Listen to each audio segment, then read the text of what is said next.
श्री स्वामी समर्थ. मैत्रिणींनो, येणाऱ्या रविवारी संकष्ट चतुर्दशी आहे, म्हणजेच संकष्टी. तर या संकष्टीच्या दिवशी आईने आपल्या मुलांसाठी काही उपाय करावायचे आहेत, काही सेवा करायच्या आहेत, जेणेकरून त्यांचं अपत्य हे एक पाठी एक वाची बनू शकतं. मग आता फक्त आईने आपल्या अपत्यासाठी का नाही, ज्या मुलांना लिहिता वाचता येतं किंवा ती मोठी आहेत, ज्यांनी हा उपाय स्वतः करू शकतात, त्यांनी स्वतःसाठी केला तरीही चालतो. त्यासोबतच म्हणजे ज्ञान हे सगळ्या वयोगटातील लोकांसाठी उपयुक्त असतं. मग आता ज्ञान म्हणजे फक्त शैक्षणिकच वाटचाल का, तर नाही.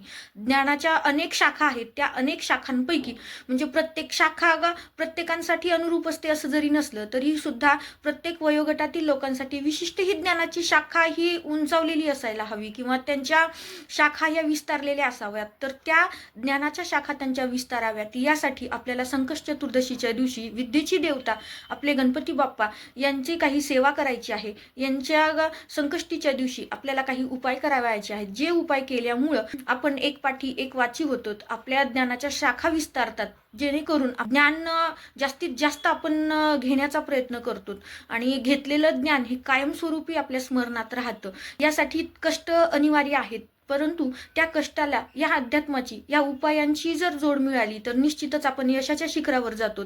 त्यामुळं ते उपाय कोणते किंवा त्या सेवा कोणत्या या माहितीचा सविस्तर व्हिडिओ मी रेखा जगदंबे हे आपल्या चॅनलवरती अपलोड केलेला आहे. मी खाली लिंक देते, आवर्जून व्हिडिओ पूर्ण स्किप न करता पहा आणि आवर्जून संकष्टीच्या दिवशी, याच संकष्टीच्या दिवशी नाही तर तुम्ही प्रत्येक संकष्टीला जर तुम्हाला शक्य असेल तर तुम्ही दररोज या सेवा केल्या तरी चालते, परंतु वेळ नसल्या कारणामुळे तुम्ही संकष्टीच्या दिवशी जरी या सेवा केल्या तरी अतिउत्तम. आणि आपल्या चॅनलवरती जर नवीन असाल तर चॅनलला सबस्क्राईब करायला मात्र विसरू नका. श्री स्वामी समर्थ.